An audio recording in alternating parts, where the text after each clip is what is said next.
That's right. Greetings, fellow armchair Imagineers. Tiki here. And Blue Dragon 5. and Rohit Dar. And welcome to our Glass Onion SpoilerCast. That's right. We're peeling back the layers, and it's so stupid. It's so fucking stupid. God, I love that's my favorite Daniel Craig delivery in the whole movie right there, just to get it out when he's just like so frustrated at how simple the actual mystery reveal is. Anyways, how y'all doing tonight? I'm Hope doing well. y'all had a good holiday. Yes, indeed. Cool. And Netflix, they dropped their subscribers a little holiday present while being a little holiday Scrooge to the movie theaters. Are like, we're gonna give the theaters a taste, just a taste.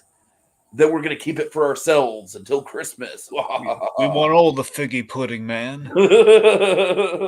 And I gotta tell you, it worked because I kept hearing the hype about this, and here's where I'm kind of coming down on this movie. I think objectively, I honestly feel like the first one is probably a little bit better, but I think I personally like this one a little more. I think this one, for one, I am just like a sucker for island settings. Dragon, I don't know if you remember this being a running thing with me. I'm sure you probably do. But I mean, once again, just honestly, the only thing that took place on an island that I can remember not really liking at all is the menu, which I'm kind of, for some reason, the menu keeps coming up. Yeah, you're really fixated on the menu. I don't quite get It it. just did not work for me. It really did not fucking work. I mean, I just look at that movie. It's like, okay, for a moment, you're intrigued by that poster, and it's like, That's yeah, what well, I pisses don't. me off about it, though, Dragon. There's so much lost potential there. Anyway, Ray finds aside. How do you feel about this one? Well, like I said, I really do. I think the cast. I honestly think probably like the characters to me in this movie that pop even more than the best characters in the original. But I think the original probably had an overall stronger ensemble, and unfortunately, I do think a couple of the star players here get a little like shockingly a little not very much to do. I'm specifically thinking of Leslie Odom Jr. and Catherine Hahn, who have both had, like really, they've both really been on a roll. And it's not that they're bad in this movie at all. I just thought, like, compared to the first movie where I really thought where everyone more or less had a major time to shine, those two in this movie are just kind of there, even though they're big names. I don't even really think their characters stood out that much. But I think Daniel Craig just continues to just absolutely dominate. I'm really becoming a fan of his more and more. And Ed Norton, man, it's so good to see Ed Norton back. I don't think he's been in anything really this high caliber since Birdman, and that was almost a decade ago. I'm sure he's been in stuff, just not anything this high profile. Birdman was after Grand Budapest, right? Yes. Well, Yeah, I think it came out the same. It came out the same year. Uh-huh. So, I mean, it was just so good to see Ed Norton back, and he was honestly the primary thing that I was kind of looking forward to with this movie, and he just suffice to say how the movie plays out. He did not disappoint. And I think, everyone else does a really solid job. I think Janelle Monáe has a very complicated Rubik's Cube of a role to play, and she does it well. Batista's being Batista, but he's fun as always. I got to tell you guys, I'm really intrigued to see how Batista does with Shyamalan, because a new trailer for that new Shyamalan movie with him as the main villain came out, and I am intrigued. Do you know what you call a hit Shyamalan movie? Oh God, what? It's a sham wow. Shyamalan.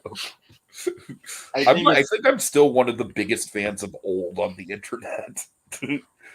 All right. Anyways, Rohit, what do you think of this?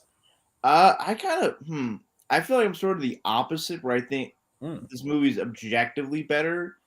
Interesting. And I think it's maybe I like the first one better. I was still saying the second one was really, really good. And I would say like it was a banger. And I don't know. I think part of it's like maybe it's more just the ensemble, the first one. Maybe I Mhm. like both more the actors and the characters. And I think part of why I think where you notice some certain characters being sort of quote unquote shafted is that in the first movie, the way that that you're introduced to the characters, you're sort of getting to know them through the investigation process. Whereas Benoit Blanc, he's just invited as a guest, and he doesn't really do traditional like after a mystery, body on the scene, investigate each individual, and get to know a bit of their backstory and personality through that function. And so as a result, you don't really get like a sense, you don't really get the opportunity for each actor to really like come into their own, really pop on the screen, as in the same way as the first movie does. So you're just kind of, so the characters are just sort of reacting and acting out and just kind of going through the chaos of like this murder that they don't even know really happened. So I think that's sort of where like you don't really see some of the certain characters pop up, and most of part of the thing is that in the second movie they used flashbacks, which is not wasn't the first movie, and so a lot of the first movie is just like characters just having like dialogue with each other. And I think and then I think when the first movie it's a familial ensemble, so there's a lot of like ingrained dynamics that kind of are used as a shorthand for us to get to understanding their personalities and their foibles and flaws. Whereas with them being sort of a friend group, you don't really have a strong idea of like the different dynamics of the friend group, like who's the leader, who's the funny one. Doesn't have that kind of set, so you don't really get the characters, at least all of them, defined as clearly as you do in the first one. But I think the second one I really appreciate sort of the like in terms of the plot structure, is a little bit more intricate, and it's sort of more. I didn't think the first. I didn't think you could subvert like be as subversive as the first one, but it kind of does in terms of like there's not really a murder mystery to be solved at like the island, because the thing is that people don't even know the murders happened in the first place. So it's kind of just a cat and mouse game, just like deciding, all right, what is the really big mystery, and it's something that's not murder related. It's something that's completely outside, and it's for Benoit Blanc to really kind of find that out alongside Joe Lemonet's character.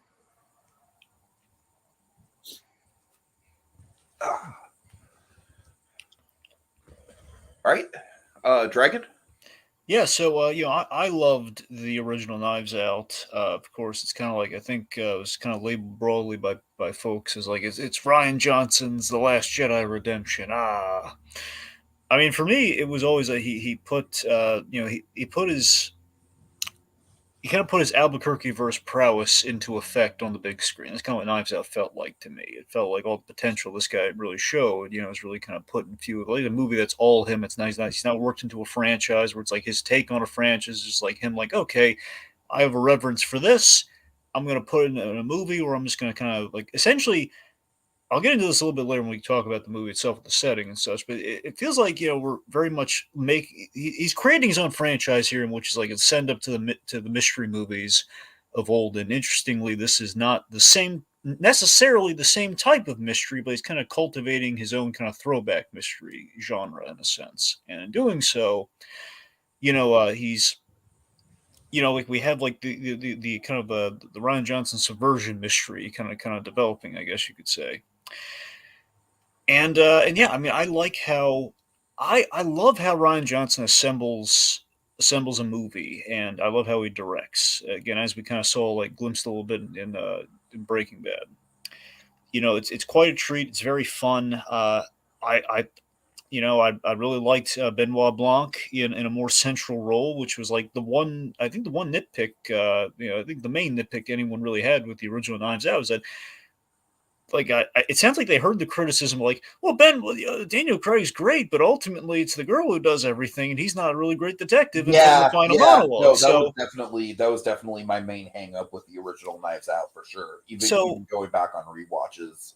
and again, to be fair, he does still like do the summation, and so he does Mhm. figure stuff out. But that's like literally at the very end of the movie. Now it's interesting that again, it seems like Johnson's heard that criticism. It's like I'm gonna turn on its ear this time around. We're gonna put a more central role again. These going forward, if we're building somewhat of a franchise of kind of an original premise where we are we might as well kind of like have him as a staple. So now we don't really have to do like the main version of, okay, we have the detective character who you think is going to be the big interesting kind of sell of this movie, and well now okay let's show that he actually does have some prowess, and he could be kind of our Hercule kind of detective guy, if you will. And I think this movie to me reads as it's a really good proof of concept for spin-offs and kind of the and just kind of like like going forward where we kind of like a fun watch. I think it's a really fun watch, and it's a proof of concept for like what we could just have a lot of fun mystery movies in kind of this vein perhaps. But I don't think ultimately thinking on it, I don't think it was the hit the original was, to me at least. I think it was good. I think it's good. I think it's really enjoyable. I mean, it's a fun rewatch, but ultimately for me it is kind of what you guys have been circling around here. It's the characters don't quite stand out as well as they did in the first movie. And I'm not saying that's necessarily like a thing that kills the movie, because it is so weird. Where this movie it is kind of in a different ball game in terms of first movie has, as Rohit said, has the wonderful character introductions, which kind of front loads everything you need to know. I mean, fundamentally, when I look at this movie, I know the characters of the original Knives Out so much better, and I can remember all those characters. They all like kind of like at least kind of put like a pin on the board that I can track and I can remember without really having to watch, like, as I am while watching this movie.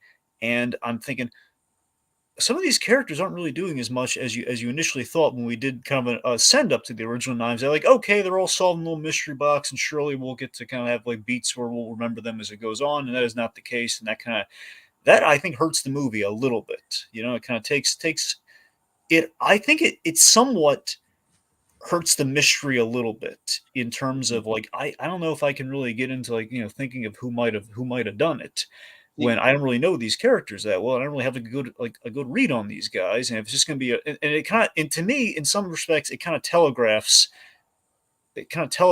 who did it. And I know Johnson's kind of messing with that sort of thing here, but it just kind of feels like I don't know. It's so again, it's like Well, actually, Dragon, that's kind of the point of the whole movie. That's why the movie is called Glass Onion.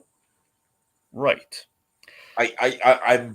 I'm kidding, but also kind of not. Well, that's what I'm saying. So I'm not saying it's necessarily like a faux pas or anything, but Oh, it's a different structure which I don't know how I feel about. In which Yeah, we are and going for a very like it's very different in our approach, and it does lead to a good movie. But if I'm comparing the two, which we shouldn't have to do, but if I am comparing the two briefly at the start here, it's like I don't I don't think it's as kind of like ingrained as a standalone kind of.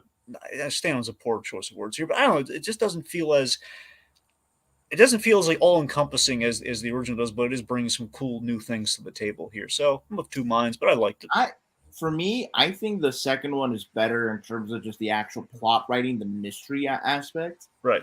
and the direction. Like, I really wish I saw yeah. this movie in the movie theater because man, just to see those like wide vista shots of the island, and just like and also just the glass onion itself, like that would be just and that's like just really masterful visual work.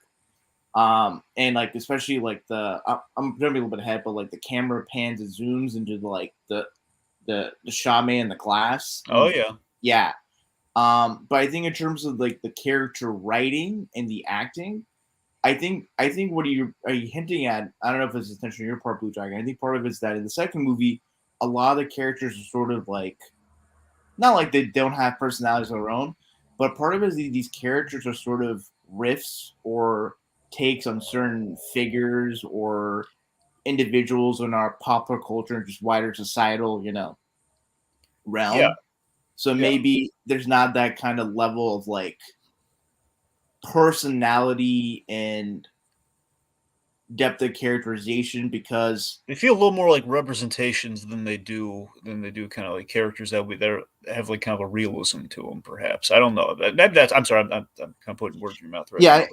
yeah, I think that's like that sort of because for the second movie it really focuses on sort of the class Yeah. aspect that was very much touched on the first movie, but in the second one it's dial up to 11. Yeah, in the first movie, it's like three lines, and then overall, it's that they're all like vultures at the will reading. Essentially, that's essentially what the premise of the first one is. Where then you have like, well, I'm jumping ahead to the conversation at hand. Perhaps we should just kind of maybe we should spring forward there. What do you say? Sure. Yeah. Okay, so let me start us off here, and then we'll just kind of go wherever you guys want to go. So one of Joker's in the comments. He says, "No spoilers, please. I haven't gotten a chance to watch the oh movie boy, did yet." he pick the wrong spoiler cast. So some of the hallmarks of Knives Out seem to be like it's a take on the murder mystery, but it's we've modernized it and we subvert elements to keep the audience guessing. And one of the elements I'm conflicted with in the movie on the rewatch is, and again, I'm not saying this is necessarily a bad thing, but the 2020 basically pretty much started either started in the midst of the pandemic year one Mhm. setting. I'm split on this choice, and it's so weird why I'm split on it because so in the first Knives Out, you had very spare, very kind of. They were vague on the politics. Oh, like we had like a reference, like one reference to the president, and then basically like the alt right online troll thing with the kid, and that's essentially all we did. And then it was just like, okay, rich family. That's pretty much as political as and kind of like timely as we really got on things. Because again, because of the setting of the old house, things were rather like not contemporary, but they're kind of like kind of Timeless. timeless. There you go. And now, in kind of like doing something really up to date, like something very recognizable, it's not inauthentic or wrong, but it feels like it oddly feels like the pandemic will date itself rather quickly than I expected. Because then when the pandemic happened, we had like the big question like how is this going to affect movies and everything? Like, are we Mhm. going to address this in movies and television and all that sort of Sure. stuff? And then we got the movies and television. What we've done essentially is we're pretending like it didn't happen, or we're going to pay very very light lip service to it. So I'm used to that. So this movie goes in the opposite direction. We were all wondering about.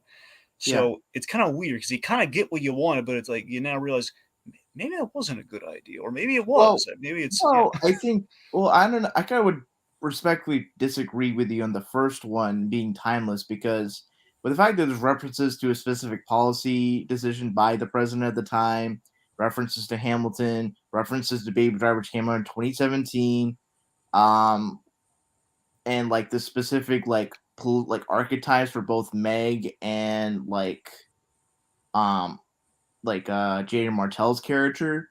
Right. Like I feel like that those kind of things would make the movie date. I mean, I don't think it's dated, but I think those are things that are very specific to like mid 20 to late 2010s, like politics and social culture. Well, that's fair. I forgot about the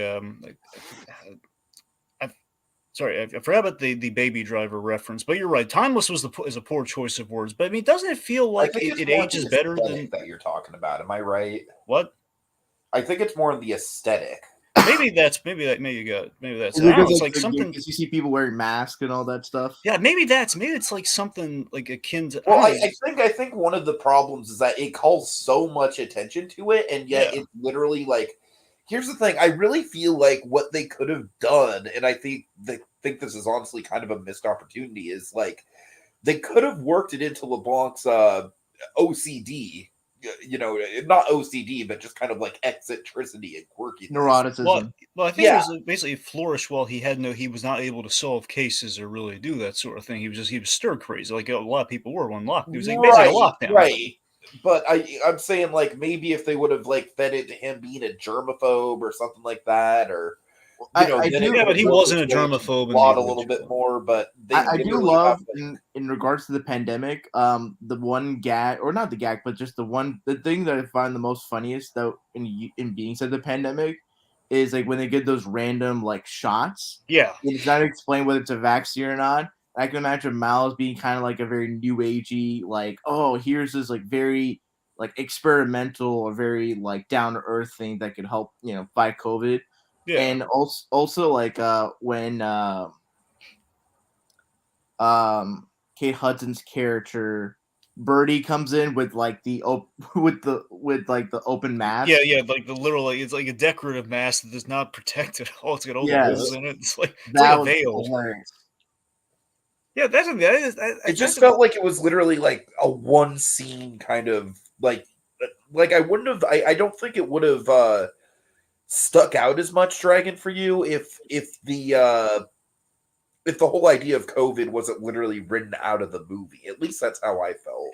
That's the thing. I just can't put my finger on if I don't even know if it was a mistake. It just felt it felt weird because I was expecting this sort of thing like 2 years ago, and we didn't do it until now. It just feels like, huh? I guess this is what that would have looked like. Well, I Well, think to part of be it's fair, I feel like movies that were produced in the COVID era are now starting to come out, so that's the timeline for Well, there you go too. that. It's a good point. well, if you think about like the life cycle of this movie, it's like was like the first Knives Out like came out 2019, and so they shot sometime probably in 2018 or most of 2019. And probably the script for this was written in 2017. So the references then made, especially with Baby Driver and Hamilton, like that's probably where Ryan Johnson's head was at. And considering this movie comes out 2022 and filming was done either most of this year or 2021, then the script must have been written in 2020. So I guess it's just like that's just where Ryan Johnson's headspace was at, and just like he was just writing what he knows. And So basically, you're saying everything is fitting very much into the whole modernizing the mystery to the times of today. Ergo, it's not yeah, really. and Ryan Johnson, I think I don't know if it was an interview that was like broadcast in Alamo Draft House thing, or it's just a separate thing. He did mention about how in reading the Hercule Poirot novels by Agatha Christie, that there was sort of like not just necessarily a class commentary, but just sort of like if you like these were novels that are set specifically in their respective time periods, and there'd be Right. specific references to like figures, to art, entertainment, just what have you. That for the average reader, if they're not well versed in that, that would just kind of fly over the head. So I think for these movies, like I think they can still be enjoyable, like years down the line. Um, maybe more so I think this would be enjoyable just on the mystery writing, the character writing, and then for some of us that lived through those times, like we have a greater like depth of knowledge, cultural knowledge to, you know. Because it's not a crime to like set something during a specific time. This just feels like a very, very specific, setting, and we kind of write out the top of things almost. So it's I don't know, but no, I take your point though. I do. Can I just shout out really quick? One of the biggest things that I want to see if we go forward in the sequel, and one of the best surprises for me was fucking Hugh Grant. That was great. I love that. I I love like seeing. if we like when we get a Knives Out 3, I need Hugh Grant to be like a main player in the plot. I need it. I need to see Have him him be the Watson Yeah, that's the to thing. He seems like the implication seems to be it's like maybe a more of a domestic partner Watson of sorts. Like Right, right, well, exactly, I mean, exactly. Like I I think need that in my I life. think It didn't was so Johnson delightful. reveal in an interview that Benoit Blanc is gay? Because I well, yeah, figured, that's what I meant. Yeah. oh, Yeah, okay, yeah. because he said domestic partner Watson, and I'm thinking like that's different from what like because my understanding is my implication is that Hugh Grant is like actual boyfriend. Yeah, that's what I. Yeah, Yeah, that's what I got. Yeah. Oh, okay. was domestic partner not mean that? No, because domestic partner, he said Watson, so I was thinking just like a guy that's just Well, he's saying like Yeah, basically a that's yeah. version of If Watson. Watson Yeah, were, an item Oh, with okay. Sherlock, it would be Okay. kind of like Got it. it's like Got that it. sort of thing. Well, Watson, who was also his romantic interest or Okay. loved one, or yeah. Yeah. Anyway, but yeah, it's a cool like. Honestly, I love seeing akin to Sherlock Holmes. I love seeing like kind of the eccentricities of Benoit. Like he does like the Trumbo bathtub thing when he's like on his Zoom calls with his friends because he's stir crazy. Like I can't solve And mysteries. specifically celebrity friends like Yeah, Kareem Abdul-Jabbar, Angela Natasha Lansbury. Lyonne, and Angela Lansbury.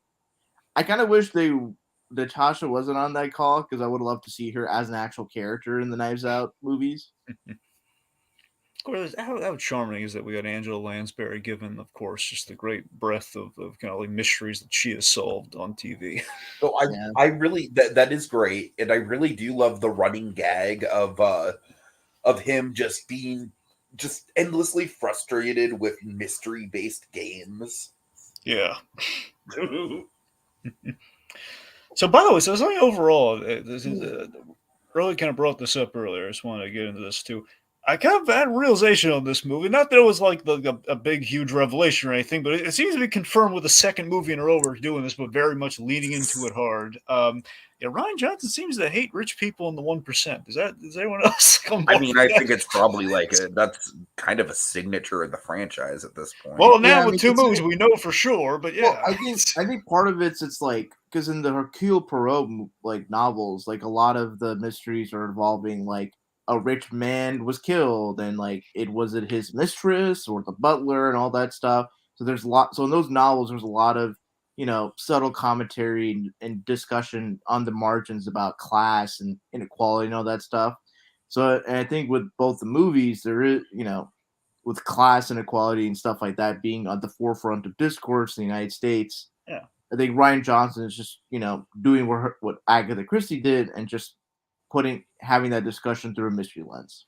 Yeah, it's interesting that it's kind of like something that was it's kind of like the old adage in mystery stuff. Like there's always it's the old adage of the butler did it sort of thing. Where of course if there's a butler, that means it's rich people involved. And so I it's mean kind of also and also just from a Doyleist perspective, like if you want in order for your mystery novel to really be exciting, like have to be in a cool location that really the average person can really attend to, and motivations being money oriented. Like exactly. So it all breeds into wealth essentially.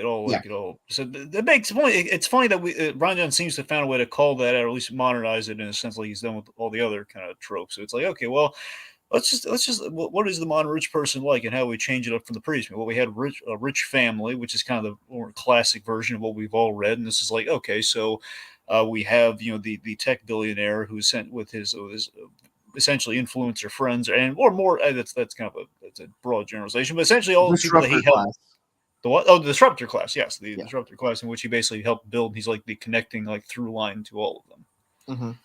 Yeah. So yeah.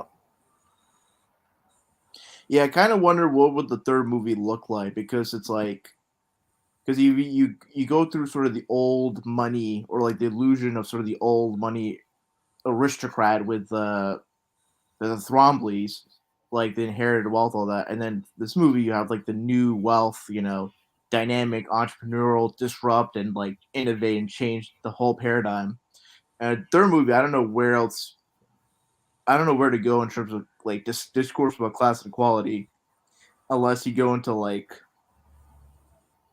maybe the middle class, or just like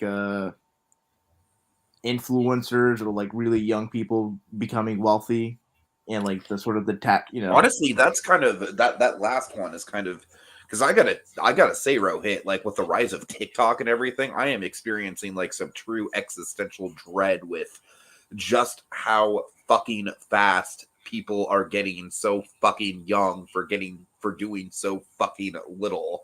Excuse my boomer is showing, I know, but well, if they're getting young, Tiki, so they're getting like wealthy, but yes. But it's just like it really is just a sensation, like for me, like that I'm just like, oh my god, like there's so many of these literal children who are half my age that are doing nothing. They're doing nothing, like, and then becoming like millionaires, and having like the influencer TikTok houses, all that stuff. So you can tell I'm getting legitimately fired up about this. So like, yeah, that's kind of the angle I would go in. So on that track, so again, Timothy Chalamet, where are you, Timmy? All right. You don't have to you just know that he's going to be in it. He's going to cast Tiki to just put Knives Out 3 is just the Euphoria cast with Timothy Chalamet and Florence. Have blonde both in the room. Chalamet's gonna bomb with the Willy Wonka. He'll be fine. So it's just Willy Wonka is gonna be a nice kind of like bringing him back down to earth. Well, I don't know. Paul King is somehow a big success. I watched the first Paddington, and I think Paul King could make if he can make like a CGI. Wait, it's being done by the Paddington guy. Wait, the Paddington Paul King. I did not know that. I mean, I think a Willy Wonka prequel is like a wildly unnecessary premise to begin with, but it took like one of the directors of like Nick Cage's favorite movie. Well, his second or third favorite movie, I guess, is more accurate. Anyway, yeah. So speaking to the kind of the upper class of it all here. So I kind of echoed. My issue is that they do feel kind of like parodies of the one percenters versus like a satire of the characters we had in the first movie, at least to me. So just I really don't think any of them have much actual character. Yeah. But at the same time, I feel like this, like you said, Drake, I think the first movie was more so about that kind of like I look at the first movie as almost kind of like a spider web, with like all these different characters kind of like interlocking in each other, whereas obviously this is like the symbol of this movie is obvious, it's in the title. And one of the main things I want to break down, and I think the most successful part of this movie is the symbolism of the glass onion itself. I honestly think the screenplay is like far and away the best element of this movie.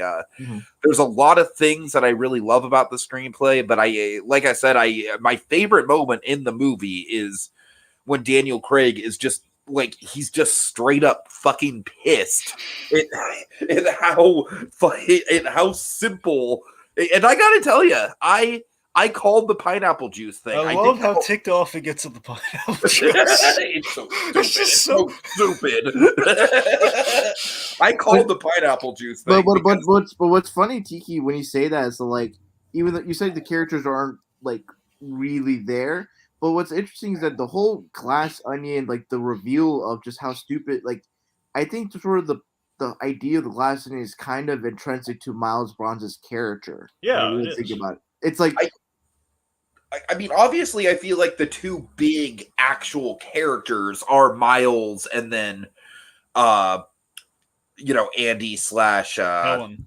Yeah, thank you, Helen. And I feel like here's the thing. I feel like the movie is basically like kind of like a chess match between those two characters, with Daniel Craig kind of acting as almost like the referee to a certain extent, and all the other people. Like, if the first movie was a spiderweb, I feel like this movie is a chessboard. If that makes sense. I don't know if the chess metaphor is necessarily apt here. Well, I'm just saying it's like all these people are like, they're all trying to use each other. Well, I think part of it's like, for me, the first Knives Out is kind of like a very like dark Thanksgiving movie. Yeah.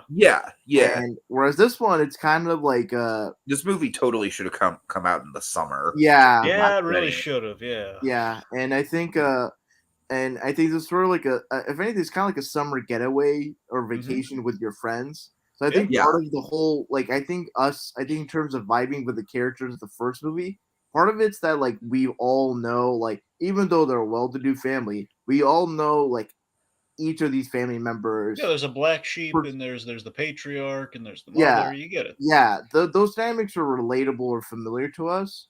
Whereas with the dynamics of the group in the second movie, they're a friend group that have only been they're a friend group in name only. They're just people that are like leeching off one another.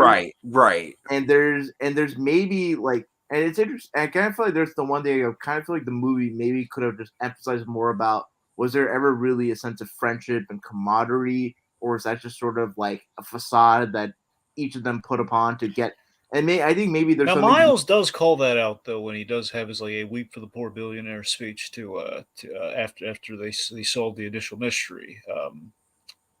But knowing Miles is, if like him, being self-deprecating is also could be seen as like him putting on the facade, like, oh, I can make fun of myself and just like make himself out to be like less, egotistical than he actually is. Yeah. But to the point that was made, I think it was Rohit who made it, I think, was the glass onion being a kind of a metaphor for Miles. Yeah. The fact that so the fact that he is, if you really pay attention to this guy and how really he has a number of bad ideas, and he uses a lot of words he doesn't know remotely what the meaning of them is, and he's misquoting them. If you really listen, you really pay attention, that's the glass onion of it all. It's like peel back all the layers all you want. It's staring you right in the face right there. This guy doesn't know at all what he's talking about. He's stolen ideas. He's a plagiarist. You look at him, you're seeing the reflections of yourself. It's what's also funny.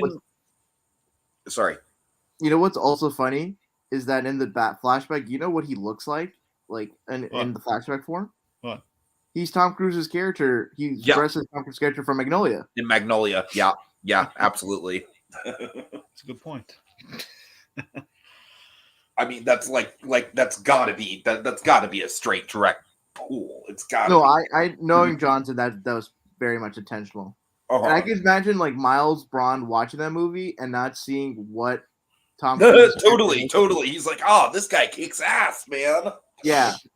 So Edward Norton's a lot of fun as Miles Bond. I love that he is kind of the perfect opposite to Blanc in terms of is like a really smart, straight shooter, and then you have like this guy who's just he's we learned that Blanc really has a distaste, especially after Knives Out, for like the upper class, just seeing how like Knives Out mean these people are to each other, and how vaping, like how they're wasting all this money and everything, and so it just really doesn't thrill him at all. So this guy's the antithesis of everything that he likes and is all about. And this guy, the fact that he gets so upset, and I love how upset he gets at this, is the fact that you literally stole my joke adage about what this was. Totally. Like, put a gun on the table and turn out the lights. Not only that, and he's stupid enough to where he has the Mona Lisa in his island, and there's a system to where it can be shielded from fire, and yet there's an override system that he tells to everyone. Oh, it's great. So I want to say right now, the Mona Lisa, I think that is like the best element of the whole film. I loved how that was used throughout the movie. I loved the little glass shield creating tension and the cinematography of that. How great was that, right? It kept, you hear that, the little phone dings of the information keeps going up and up and up. And I especially love the payoff of I want to be mentioned in the same sentence as the Mona Lisa. Like, that to me was just like, honestly, one of the biggest like chef's kiss screenwriting moments of the year for me. Yeah. And I think also, why I what's interesting for how like Miles brought for what is indicative of Miles's personality and wanting to be compared or spoke along the same lines as the Mona Lisa. It's that the Mona Lisa is created by Leonardo da Vinci, the ultimate Renaissance man, and there's something to be said about certain individuals in Silicon Valley. There is either the idolatry of that ideal or the false assumption that they are the Renaissance man. Right. And that's especially evident with the fact that Miles literally lines his entire like island with a flammable fuel. So I being the gadget nut that I am, and I know this isn't specifically, it's more of a fuel source, but it would feed into gadgetry and everything. I love the kind of the clear of it all. I love the idea this thing essentially is the Hindenburg indoors with a hydrogen kind of powered fuel, and it's kind of the thing you've seen in comics from time to time. The whole thing of like the idea that it's the Kryptonite Island from Superman Returns. Essentially, what if we turned kind of a crystal-like substance into a fuel source or a power source of some kind? So this is a really cool idea, and seeing how dangerous that is, and just seeing it literally blow up in everyone's face. I thought that was that was great. And the fact that is the implication that every glass thing is made out of this material as well, as it's just in there somewhere. No, it's just in the vents and the energy system. Right.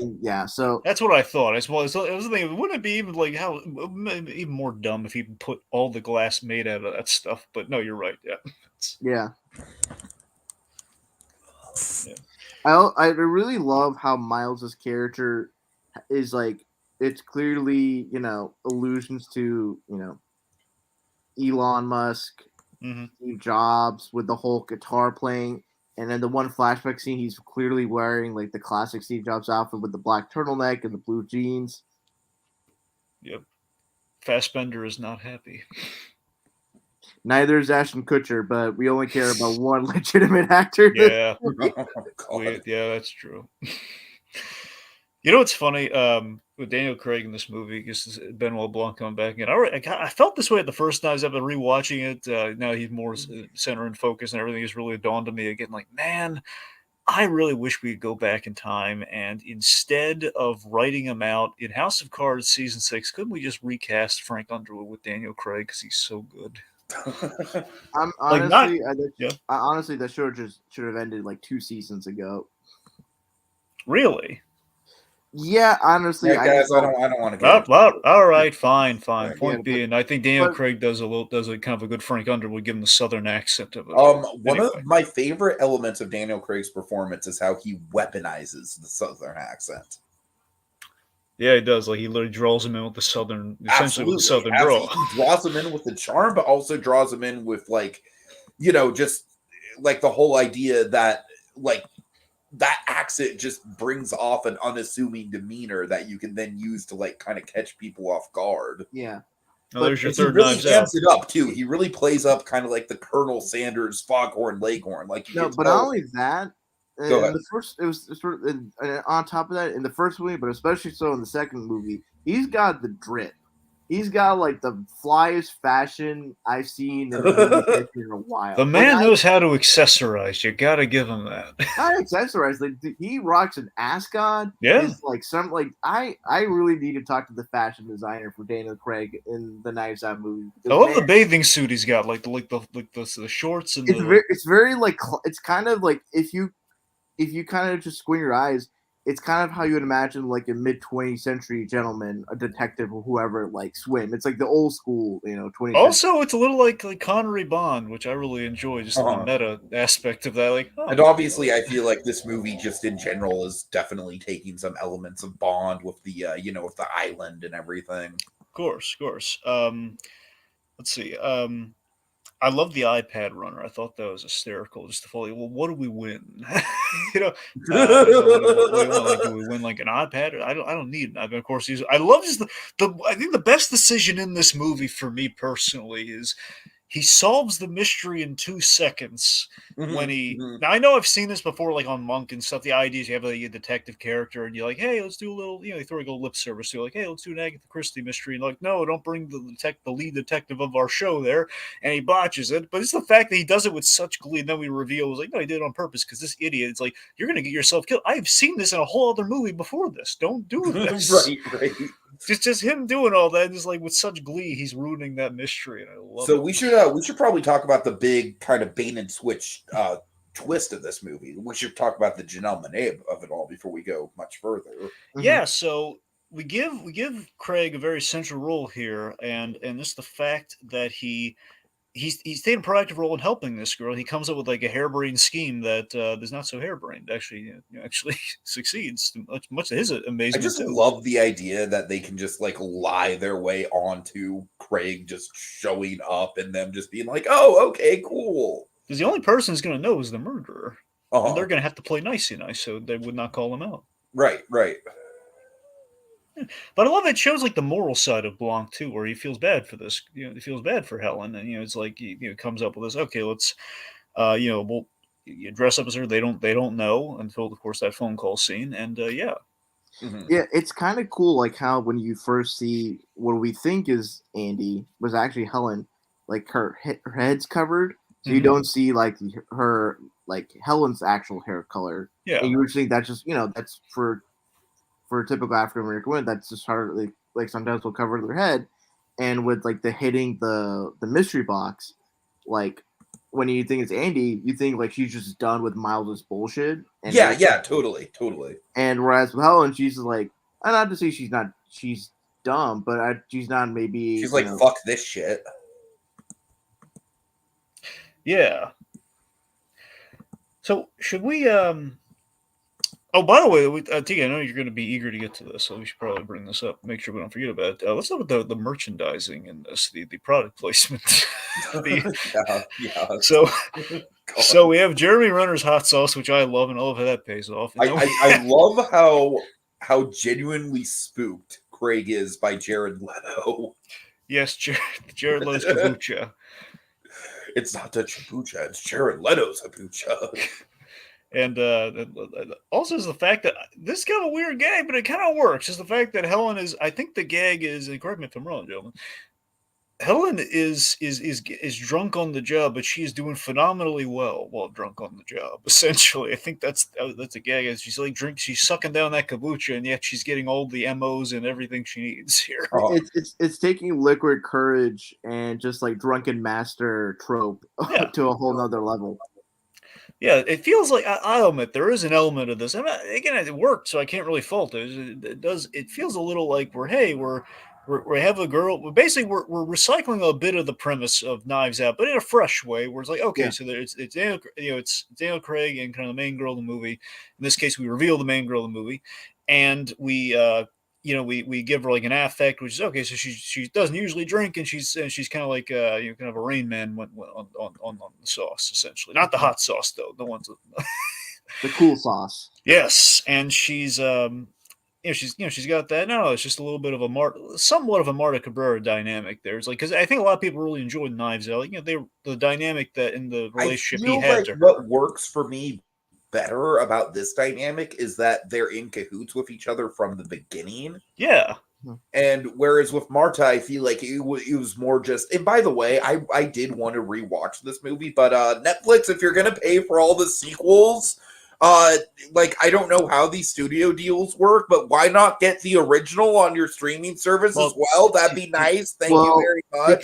Because when the movie was made and then like sent for distribution, it's likely like streaming rights are done in a way where it's like maybe like not. I Just understand that, but also I looked and like there's nowhere to actually like the only place to stream the movie is to just rent it. Like well, Yeah. it's not well for a time. For the longest time, again, it was on Amazon. It was on Netflix. I'm pretty sure. And then I don't know. I'm shocked to hear you and it's say not like, on Netflix. well, And I think it's ridiculous that Small- it's not. Small question. Did you check by chance? Did you check your phone or what? Did you check like a laptop or something? Just out of I curiosity. checked my laptop, but I mean, I don't. That doesn't matter. Well, you actually believe it or not, actually it does. I'm going to tell you why. So for some reason, sometimes occasionally you check it on your phone or something. Sometimes some things will randomly not be available. At least in the past, I don't know if they've ironed out that bug or not. But like Better Because Call here's the Saul, thing: I typed in "Knives Out," and obviously this movie popped up, but it just popped up like explore titles related to Knives Out. right? Yeah, I mean I'm shocked to hear you say the first one's not there because I rewatched like a few weeks back on one of the services. No, I wish I could have, but at that point I needed to actually like rent it, and I was like, well, I don't really want to do that just on principle. Okay. I probably should have, but I mean, probably once the third one comes out, Netflix will probably first chance get the first one. It does seem weird, like nice. they're gonna pay through the nose and they can't keep it on. That's what I'm saying, man. Well, I mean, considering the second and third, considering all these movies are likely to be standalone adventures, it's like there's not really concern to get the first one. You can just watch Glass Onion without having watched the first one. I honestly mostly wanted to watch it for the sake of this conversation. Mm-hmm. So yeah. Anyways. Yeah. Okay, so should we do like a quick? Should we do like a quick rapid fire on the on kind of our suspects on our kind of our the disruptor gang or Sure. Okay, so we have Catherine Hahn. You got Claire. The governor. She's very let's see. Catherine Hahn. I think honestly, she and Birdie, I guess, technically got the most development. I think. I feel like it was more so outside of Miles and Andy. Probably Batista, right? It was probably more so Duke Mm-hmm. and Birdie that got the most development, or at least most screen time, relatively. Poor Leslie Odom Jr. That guy I felt so bad for. I'm a big Hamilton guy, and he was pretty much wasted in this movie, and I'm honestly very surprised considering how just how well every one of the ensemble people in Knives Out, the original movie, was used. So that honestly, Odom Jr. to me, that's the biggest sin that this movie commits. I mean, for me, Odom Jr. to make a boring character for him. See, ultimately, what happened is what we do with him is he's the scientist. He's the lead. Essentially, he's the lead scientist at the Alpha company, and his big thing is like he exposits what the clear is. Mm-hmm. That's all he does, and otherwise I feel like you could have just given that exposition to Miles and called it a day. And beyond, and that's the thing. Or taking Andy. That up. Yeah, sure, or Andy, yes. And now what he's reduced to is okay. He's the guy with the beard. That's all he is. He's just it's a shame. Like I really think that is the biggest drawback with this whole film. He's the well-dressed man in the beard. Let's see, Jessica. He doesn't even have much of a personality, really. Yeah, it's just like I don't want to be here. Like, well, yeah, yeah. It's weird. I guess it's because I think part of it's like it's weird to have someone basically that's like a subordinate to Miles on this. Like they're like each one of this person is kind of like relatively independent person that like behind the scenes is being funnel support by Miles. Whereas with Leslie Odom Jr.'s character Lionel, he's basically a subordinate that's under Miles within the company. He's not like a public figure that's like on the teat of Miles. So I feel like that's where he just doesn't stand out as much as compared to the other characters. So I mean that makes sense. I don't which, know. which at that point it's like why not just have the role be rewritten in a way where Leslie Odom is a public figure? Exactly. Yeah. Yeah. Also, poor Jessica Henwick too, because she was so good. Yeah, in but I Iron feel Fist. like that role was like purposefully like kind of like unflattering. Like that was obviously kind of meant to show like the like the class dynamics. Mm-hmm. Should we talk about Johnson's Easter egg? Oh, not Easter. His good luck charms that are in the movie. What good luck charm? Yeah, I don't know about this. Yeah, he's got 2 good luck charms. I don't know if they're. I assume they're in all his movies. At the very least, they're definitely in both Knives Out movies, and I assume we'll go on further for that. You have the trooper from the first movie plays a different character in this. Noah Segan, who I believe is in all of Johnson's movies. He plays Daryl, like the stoner, like the stoner. Okay, that guy I thought was one of the secret ingredients of this movie because I thought that was just so authentic to someone that would be hanging out. He was basically like the Todd of the movie. Pretty much. Yeah, so he's I just love how little he was involved with the actual shit that was going on. He was just there. I thought he was going to be actually involved, and then when he wasn't, no, he's not. He's literally not. And the other good luck charm, more of an Easter egg. This other guy, but Joseph Gordon-Levitt. He's the dong. Oh my god! When I found out that's. Wait, who I IMDb'd the cast about halfway through watching this, and yeah, that got a big laugh out of me. So Joseph Gordon-Levitt is apparently. Remember when every time we have like the dong sound when the bell rings, that's Joseph Gordon-Levitt. He's making that sound. Yeah, it's like he's making the sound. That is hilarious.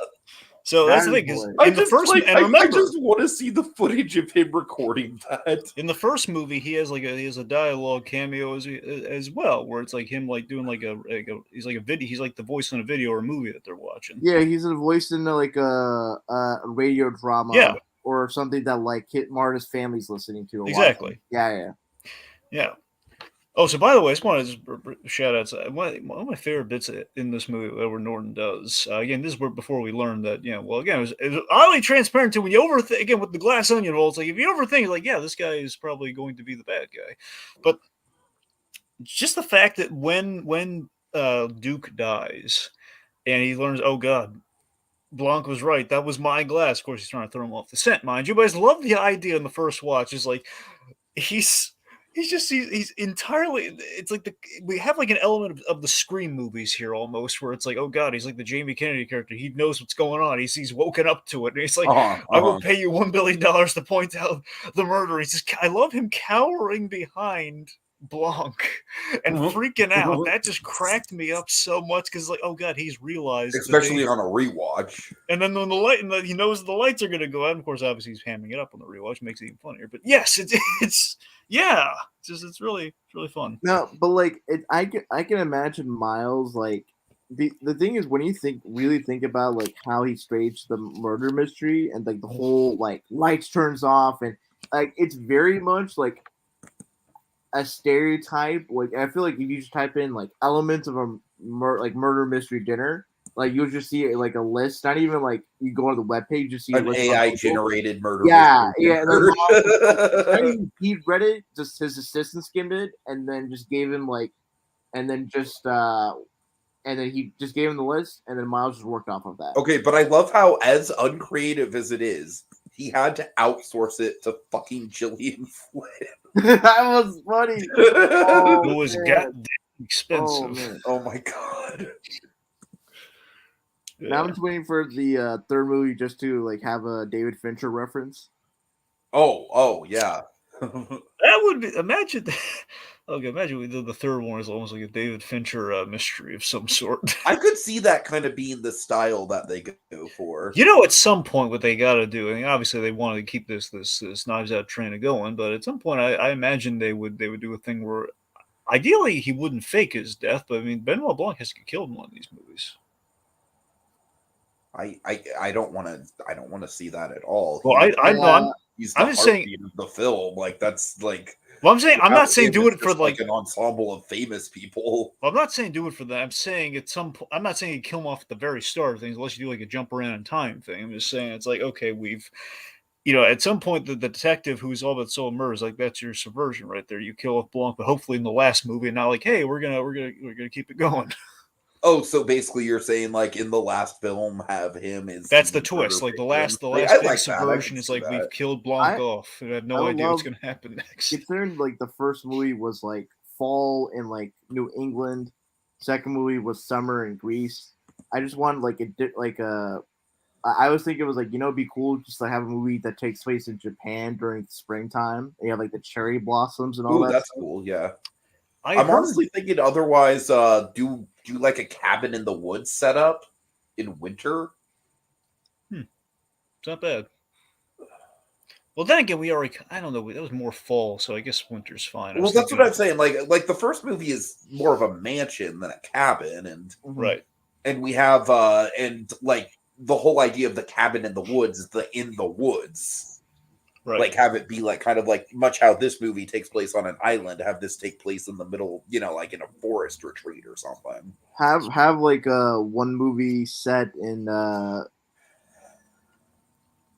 like some like a temple, like in Southeast Asia or something.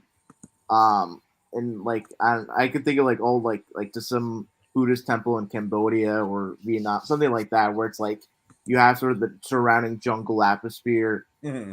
but you get further in, there's just like beautiful Asian architecture. That'd be something like that. Do you think they go for the mystery where it's like literally we keep killing off everyone in the movie until it's down to like the last? Ooh, I would like to see it go to the slasher route. That would be.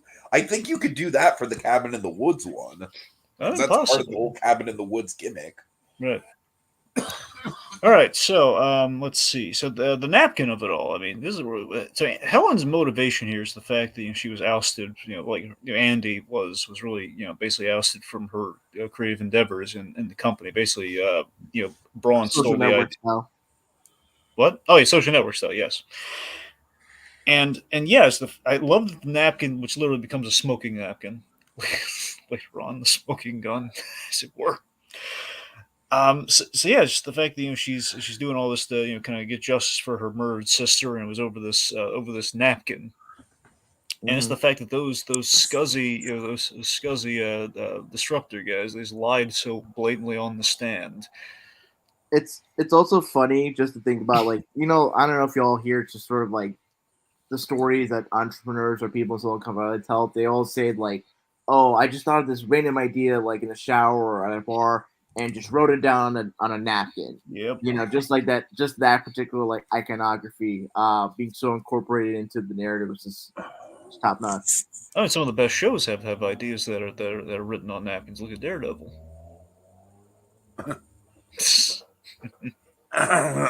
Well, fine. Not less the show, more the whole the Nelson Murdoch idea. But okay. Anyway, yeah. So you know what bugged me? The spear gun. The fact that we had no payoff at all with that spear gun. Yeah, a little bit. We introduced a freaking spear gun, and it's like we have a gag where it's like, "Oh, don't shoot me, you crazy!" And of course, it just It misfires. was a subversion of the Chekhov's gun, or in this case, hook gun. I mean, yeah. I mean, then again, we do kind of make up for it by the way we destroyed the whole glass onion. So I guess it kind of balances out. But still spear gun, And man. also, I think we kind of went with the loaded gun thing with the whole birdie, like we're solving the murder mystery thing. Mm-hmm. The spear gun in the study, essentially. Yeah. The spear gun in the bedroom. Mhm. Let's see. Okay, so the big monologue, of course, Blanc solves it all. He's just so ticked off at everything at this point.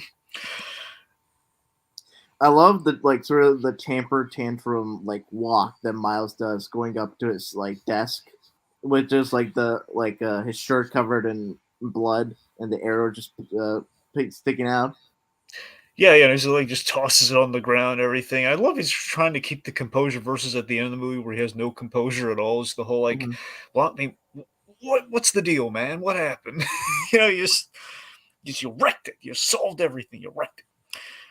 But yeah, here I love how we subvert something major with Miles here. We usually have like the aha moment, and what we did here is he burns the napkin. I love that we burn the napkin because so rarely do we actually like. You're always wondering, oh man, I hope nothing happens to that evidence. And oh god, he's lit the napkin on fire, and that just reminds him of like the privilege here of like, hey, my rich friends are going to cover for me. They're going to lie on the stand. Again, you have no proof. And then, of course, she does the ultimate thing here. She destroys the place, sets a fire, and Hindenburg. I love Nat King Cole, so I love the song choice so much. Oh, it's perfect. Perfect. I felt so stupid for not realizing, of all the songs we could use in this movie. right. We literally have the Mona Lisa. And yet I'm still waiting for Weird Al's The Night Santa Went Crazy to be used in a Christmas movie. It's a good point.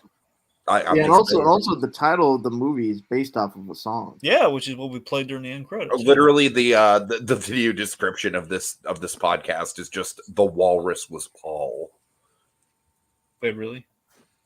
Yes. Huh.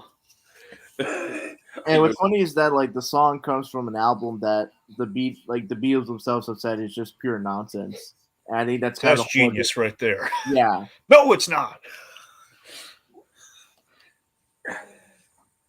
I mean, the White Album is like it's less pure nonsense and more so like it's a lot of the individual members' best works, but it's almost like a solo compilation album. Did we destroy a Beatles guitar earlier in the movie? Do you remember who like a signed guitar that he just like casually is like he's just I don't think they called attention to whose it was. It was like something where he like threw it down and I think it was Bird. He was like, "Oh God, no, not the valuable guitar." Oh wait, no, yeah, no, you're right. It was the Blackbird guitar. Yeah.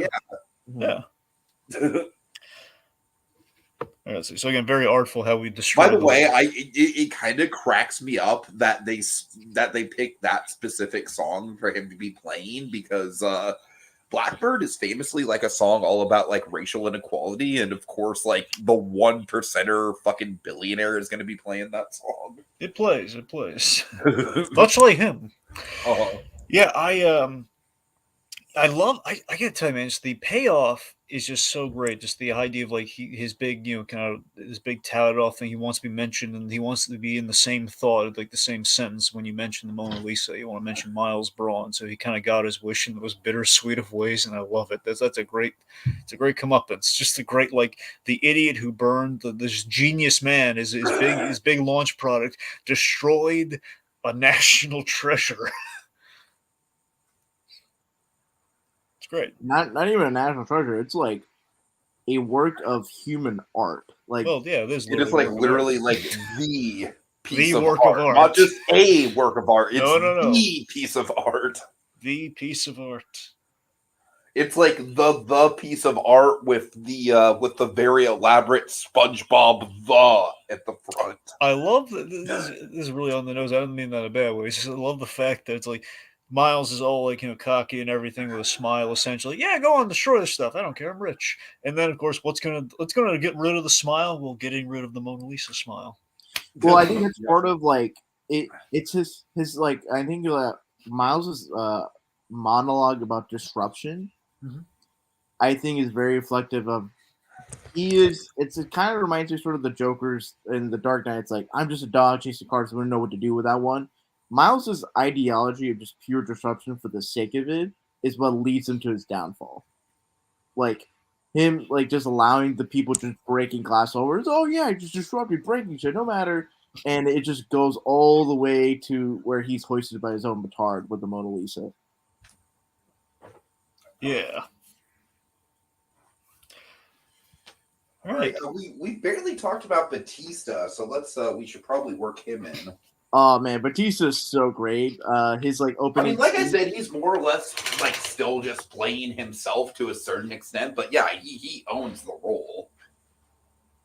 His opening scene where he's talking to the camera and just like I want to make an apology, and then just goes on this like very like far right spiel. It's just like oh my god, I can imagine like considering these two movies are obviously in the same universe. Like I imagine Jaden Martell's character must be like a follower on his Twitch. Oh yeah. Oh, for sure. If anything, I think I would have liked to have seen a little bit more of the side of him that was like a like previously a gamer, and kind of like the kind of like exploring the idea of the toxic male nerd. Mm-hmm. I don't know. I just like that was like that was like very briefly touched upon in the flashback, and it was like I love how the look for Cena. I mean, not Cena. Batista is just like him with like a button down shirt and like scruffy hair. Yeah. That's like the go to image for a nerd loser who's just a game developer. I felt like it was an interesting little character nugget that I would have liked to have seen a little like explored a little bit more. Do you remember if do you know Dave Bautista's actually tatted up like this in real life, or they Yeah, just like I like this in real life. Yeah.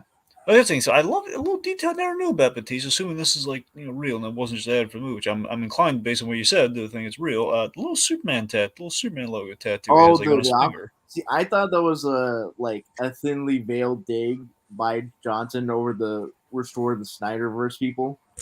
Really? Did he wasn't crazy about that whole thing, or?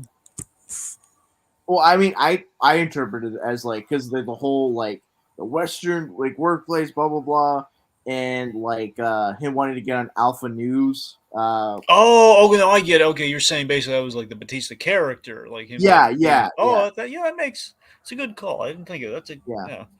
I just thought it was like a cute, like, oh, look at me, a little Superman logo on there. And Dave Bautista does like we know he wants to play Bane, so I don't know, I was kind of making a DC correlation there. But no, that's an even better, right? That does track with that characterization of that guy, yeah. That character totally would be a Snyder bro. Oh my god. It does feel like you're right about the Snyder bro thing. It does feel like we're drawing some Joe Rogan parallels to him. I absolutely that too for sure. And he's kind of really prescient of Andrew Tate. Mm-hmm. I don't know as much about him, but yeah, I can see it. Yeah, with just like the open shirt. Yeah, sure, yeah. I love so around like I love how his name is just Duke. I can imagine that's not his real name. Like that's his first name is not Duke. It's just probably something more like conventional, like Dave. And like he probably thought like maybe he saw like G.I. Joe or like, oh, Duke is Maxlin. It was either Duke or Rex.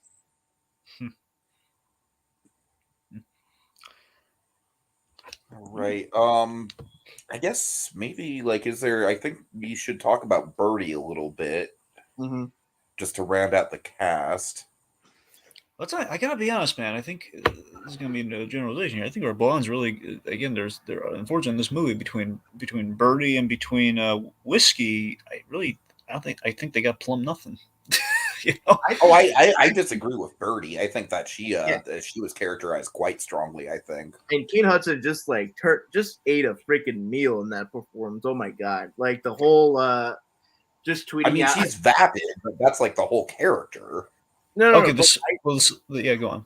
No, I just love certain things she said is like, oh man, I clearly know which celebrities Ryan Johnson's referring to. Like getting canceled for dressing up as Beyonce for Halloween. Oh, right. That's the sweatshop thing. That was hysterical, though. Oh, that was great. The fact that she thought a sweatshop. It's so believably stupid. Yeah.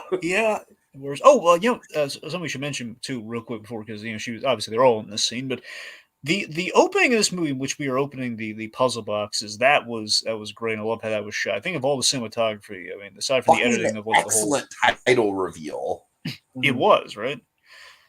My favorite detail is I love this is like a next level thing that Johnson did. Probably not the first time it's ever been done, but I really liked seeing it. Just the whole unfocusing the eyes like it's a 3D. Like the magic sailboat thing, it's like the 3D poster thing, and how you find the arrow that points like click here to open the box. I love that. That was great. And Jeremy, again, just that the gadget and the puzzle box of it all, I thought that was really cool. And the fact that like we just saw again, it's the old adage, like how do you solve a Rubik's Cube or a puzzle box in like seconds flat? Well, use a hammer. And we saw this, or like a golden machine. Yeah. That was great. That was great. But yes, but yes, real very. Did did you peg any celebrities in general for the Birdie character, and the ones you think they're I was referencing? thinking like Kim Kardashian or Yeah. just really any celebrity that's like a model that just does not have like a good social media team and just sports out whatever comes to her mind on social media. Did you get some Gwyneth Paltrow on there, you think? A little I bit. I feel can see that a like Tony bit. Collette's character was more Gwyneth Paltrow than anything. It's a good point. Honestly, that's the biggest thing I got from her. In this, I felt there was some Toni Collette in there, but it's not as memorable as Toni Collette, at least for me. I'm not saying she wasn't good, but just in terms like, again, we shouldn't really just be like saying this was better than that was better than that. But yeah, it was kind of I think Kate Hudson's performance just like elevated the character to be more memorable in that respect. I agree. Yeah. Just the way she just sort of prances around, like it's hard to tell whether she's like completely sober or drunk. She's or literally the main misdirect of the movie in a very literal way. Yeah. it's really funny because they've always had this element in the Knives Out movies, the fact that the women love the charming Southern gentleman. Now we know that he's a partner, so it's kind of funny. Right. Like she's like, oh, what's this material? And the fashion designer also cozying up to the Southern gentleman. It's kind of funny. Well, something along the lines with Birdie or Catherine. I don't know if you guys picked up this. I feel like I picked up this like later on in the movie when we find the reveal. I think there was a line of dialogue where like Catherine, she's assuming like Helen is Andy. She says, "Oh, you can come around with your Gucci shoes or whatever," and like Birdie is like, "Oh, Valentina." And I asked my mom or whoever, and she said was like, "Oh, Valentina's a less expensive brand as compared to Gucci." So I was like, was that sort of like a tell for like the audience? It's like, oh, this isn't really Andy. Like this is Helen. That's like not fully playing up the quote unquote rich bitch stereotype. She did. Remember, she did suspect something was off with her. So yeah, it tracks. Mm-hmm.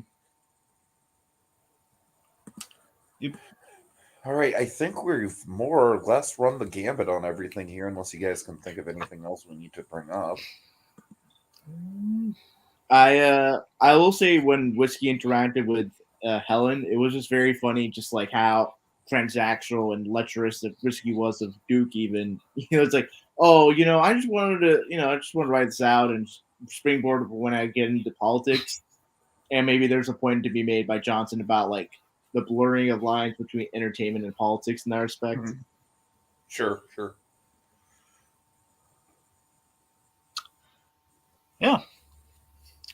All right. Yeah, I think we got it. Okie dokie. Well then, Rohit, thanks for coming on. No problem. And yeah, I hope y'all had a good holiday, and we will be back. We're actually Dragon. You want to tease what we're doing like immediately coming up? Something we've been building to for quite a while. You mean the animated thing we're doing? Yes. Just making sure. Okay. Yes, folks. Finally, I believe we wanted to do this earlier, but because of you kind of were throwing back that we originally did this sort of thing, we kind of needed it's kind of a 2-night event sort of thing. So we kind of need a back-to-back situation going on here. Finally, Animated Batcave is coming back, and we're in the third and essentially final phase of the Animated Batcave. We finally are going to begin Batman Beyond. Oh yeah. Ooh, that should be fun. Oh yeah. Yeah, look out for that. Look out for some year-end retrospectives. And also, just to get it in officially before the end of the year, we're going to be doing our Tron anniversary podcast. I believe it's the 40th anniversary. Yep. So look forward to all of that this week. Thanks for watching as usual. It's been a great year. And see y'all later. It's genius. No, it's not. It's so stupid.